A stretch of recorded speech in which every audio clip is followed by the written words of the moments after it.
করলেন, সাফা যুদ্ধ করলেন, মারওয়া যুদ্ধ করলেন, সিফিনের যুদ্ধ করলেন, ইয়ামামার যুদ্ধ করলেন, অসংখ্য গুলিত যুদ্ধ করলেন ইসলামের জন্য। এতে তো আপনি অনেক পরিশ্রম করেছেন, কষ্ট করেছেন। রাসূল গো, ইয়া রাসূলুল্লাহ, যারা আমি আল্লাহকে চিনতো না, আল্লাহকে চিনাইলেন। যারা রাসূল চিনতো না, রাসূলদেরকে চিনাইলেন। যারা রহমতের ফেরেশতার উপর ঈমান আনতো না, রহমতের ফেরেশতাদের উপরে ঈমান আনাইলেন। ইয়া রাসূলুল্লাহ, ইয়া হাবিবাল্লাহ, নবী গো, যারা কবর হাসর ফুলসিরাত মিজান মানতো না, আপনি তাদেরকে মানাইলেন, বিশ্বাস করাইলেন। হে রাসূল, আপনি এদের বিনিময় কি চান? আপনি আজকে আমার কাছে বলে দিন, কন্যা সুবহানাল্লাহ। কুল্লা আসালুকুম, আল্লাহ জিজ্ঞাসা করতেছেন, রাসূল আপনি উম্মতের কাছ থেকে এর বিনিময় আপনি কি চান?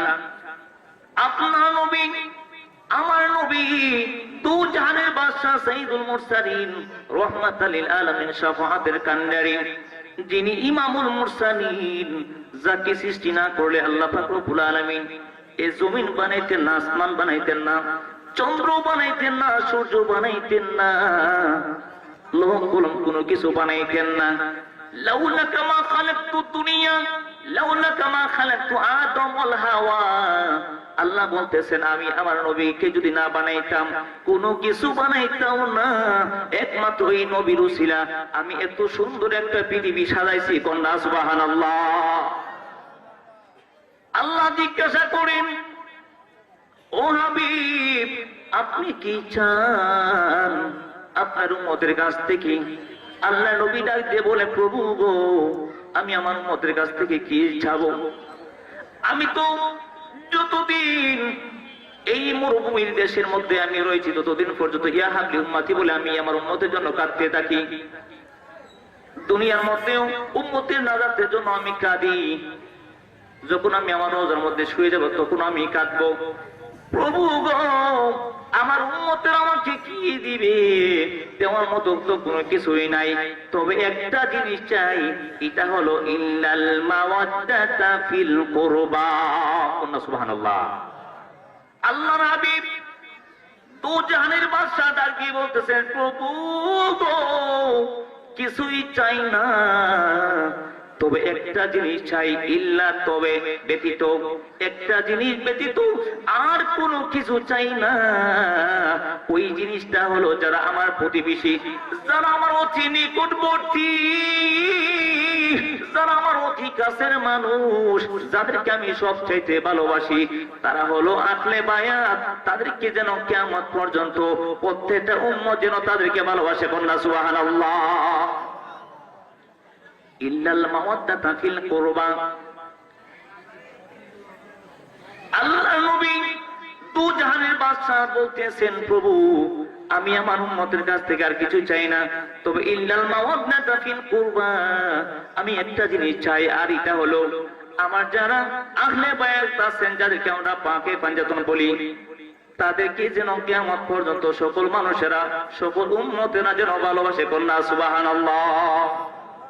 এই আয়াতটা আল্লাহ পাক রব্বুল আলামিন রাসূলের আহলে বায়াতকে, পাকে পাঞ্জাতকে মহব্বত করা, ভালোবাসা, আলে রাসূলের বংশধরকে আমাদের জন্য ফরজ করে দিয়েছে আল্লাহ। আর আজকে আমরা সেই কারবালার যুদ্ধে ফুরাত নদীর তীরে নবী বংশকে জবাই করে দিয়ে আমরা দেখাই দিয়েছি, নবী গো তোমার কত ভালোবাসি। ওয়ান্না নাউযুবিল্লাহ। মুসলমান, আল্লাহ নবী দু জাহানের বাদশা সাইয়্যিদুল মুরসালিন, রাহমাতাল লিল আলামিন, নবী বলতেছেন, আমি আমার হুসাইনকে কত ভালোবাসি, হাসানকে কত ভালোবাসি, এটা যদি আমার উম্মতেরা জানতো, আমার সাহাবায়ে কেরাম জানতো, তাহলে তাদের দেহের মধ্যে ফুল দিয়ে একটা আঘাত করতো না। হাদিস শরীফের মধ্যে আল্লাহ নবী সাল্লাল্লাহু আলাইহি ওয়াসাল্লাম বলতেছেন, একদিন মসজিদে নববীর কাছে আল্লাহ নবী দু জাহানের বাদশা সাইয়্যিদুল মুরসালিন নবীজি বসা রয়েছেন। ডান পাশে ইমাম হুসাইন বসা, বাম পাশে নবীজির সন্তান ইব্রাহিম বসা। কন্যা সুবহানাল্লাহ। নবীজির ডান পাশে হযরত ইমাম হুসাইন বসা, নবীজির নাতি শেরে খুদা হযরত আলী রাদিয়াল্লাহু তাআলা আনহু সন্তান, মা ফাতেমার সন্তান। ওইদিকে বাম পাশে রাসূলের কলিজার টুকরা নিজের সন্তান ইব্রাহিম বসা। এমন সময় হযরত ইব্রাহিম আলাইহিস সালাতু ওয়াস সালাম এসে বলতেছেন, ইয়া রাসূলুল্লাহ, ইয়া হাবিবাল্লাহ, নবী গো, আল্লাহ পাক রব্বুল আলামিন আপনাকে সালাম জানাইছে। আল্লাহ নবী জিজ্ঞাসা করলেন, ও জিব্রাইল, ফেরেশতা কিসের সালাম জানাইছে, কেমন সালাম? বলে আপনার ডান পাশে একজন বসা আছেন, বাম পাশে আরেকজন বসা আছেন, এর মধ্যে একজন আল্লাহর রাস্তায় কুরবান করে দিতে হবে। সুবহানাল্লাহ। ডান পাশে কে বসা আছেন? হযরত হুসাইন রাদিয়াল্লাহু তাআলা। আর বাম পাশে বসা আছেন নবীজির ছেলে ইমাম ইব্রাহিম। আল্লাহ নবী হুসাইনকে কত ভালোবাসতেন, হাসানকে কত ভালোবাসতেন, একটা বার চিন্তা করুন আমার বাবারা ভাইয়েরা। নবীজি একবার আকাশের দিকে তাকায়, আবার জমিনের দিকে তাকায়, চোখে পানি ঝরঝর করে পড়তেছে। আহারে, এইদিকে যদি আমি হুসাইনকে দিয়া দেই, শেরে খুদা মাওলা আলী চোখের পানি ফেলে ফেলে কাঁদবে, আমার কলিজার টুকরা মা ফাতেমাও কাঁদবে, ওই দিকে আমি রাসূলও কাঁদবো, আর এইদিকে যদি ইব্রাহিমকে আমি দিয়ে দেই, শুধু আমি রাসূল কাঁদবো। না না, হুসাইনকে দেওয়া যাবে না, আমি আমার সন্তানকে আল্লাহর রাস্তায় কুরবান করে দেব। কন্যা সুবহানাল্লাহ। হযরত ইব্রাহিম ডাক দিয়ে বলে, ইয়া রাসূলুল্লাহ, ইয়া হাবিবাল্লাহ, নবী গো, আপনি সিদ্ধান্ত কি নিয়েছেন? আল্লাহ নবী দুজানের পাশে ডাক দিয়ে বলে, জিব্রাইল, তুমি কি তোমার মাওলাকে বলে দাও আমি আমার সন্তান ইব্রাহিমকে আল্লাহর রাস্তায় কুরবান করে দিয়েছি। সুবহানাল্লাহ। জিব্রাইল বলতেছেন, ইয়া রাসূলুল্লাহ, নিজের সন্তানকে কুরবান করে দিলেন, বুঝতে পারলাম না, ডান পাশের নাতি হুসাইন, বাম পাশে নিজের সন্তান ইব্রাহিম।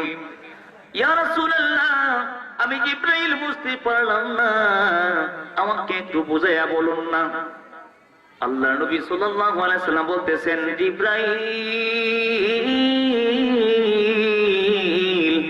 ও জিব্রাইল, আমি তাকাইলাম হুসাইনের দিকে, আমি আরেকবার তাকাইলাম আমার সন্তান ইব্রাহিমের দিকে।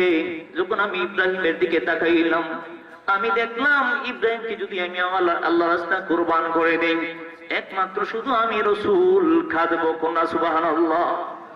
আর ওই দিকে যদি আমি হুসাইনকে আল্লাহর রাস্তায় জবাই করে দেই, যদি হুসাইনকে আল্লাহর রাস্তায় কুরবান করে দেই, তাহলে সাইয়্যিদাতুন নিসাই আহলিল জান্নাহ, যিনি জান্নাতের সরদারিনী হবে, হযরত আদম সফিউল্লাহ থেকে মুহাম্মদুর রাসূলুল্লাহ পর্যন্ত যত নারী এই জগৎ সংসারে বউ সংসারের মধ্যে আসছেন এবং যারা আছেন এবং যারা আসবেন কিয়ামত পর্যন্ত, সমস্ত মহিলাদের সরদারিনী হবে হযরত মা ফাতেমা।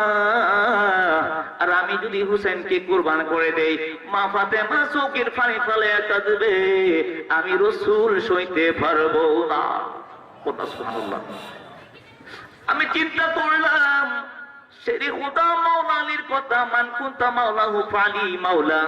আল্লাহ নবী সাল্লাল্লাহু আলাইহি সাল্লাম বলতেছেন, হযরত আলী, ও আলী রে, আমার কাছে আসো, আমি সমস্ত সাহাবাইদেরকে বলে দিচ্ছি, আমি যার অভিভাবক, আমি যার নবী, আমি যার অভিভাবক, আমি যার ওলি, হযরত আলী রাদিয়াল্লাহু তাআলা আনহু হলো তার ওলি, তার অভিভাবক। কন্যা সুবহানাল্লাহ।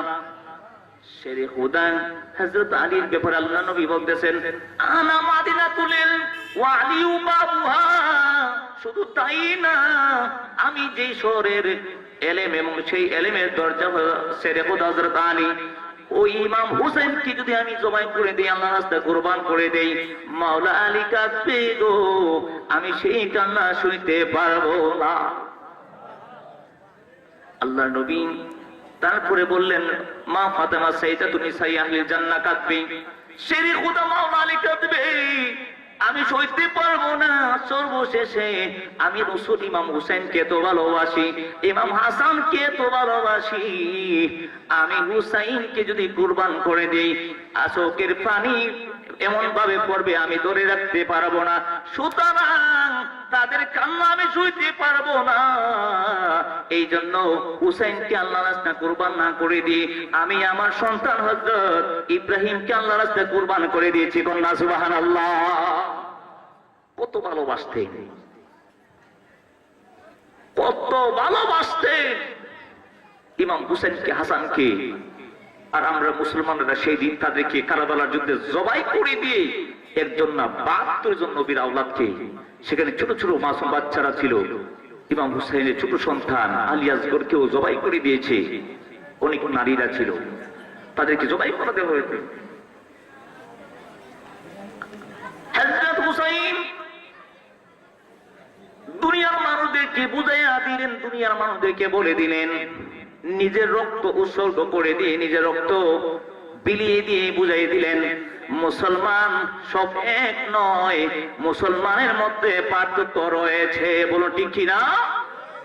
হযরত হুসাইন সেই কারবালার যুদ্ধে নবী বংশের মানুষ হয়ে, নবী বংশের সাহাবী হয়ে নিজের গোলা রক্ত দিয়ে, নিজের দেহের তাজা রক্ত দিয়ে বুঝাইয়া দিলেন মুসলমানের সমান নয়, মুসলমানের মধ্যেও পার্থক্য রয়েছে।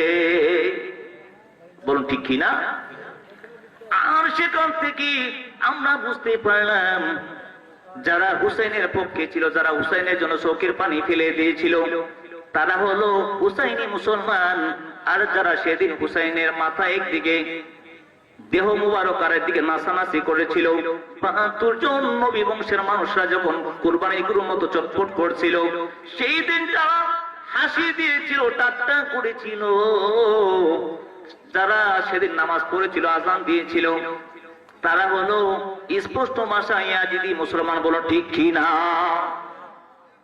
মুহররমে 10 তারিখে, মুহররমের 10 তারিখে কি গোটাই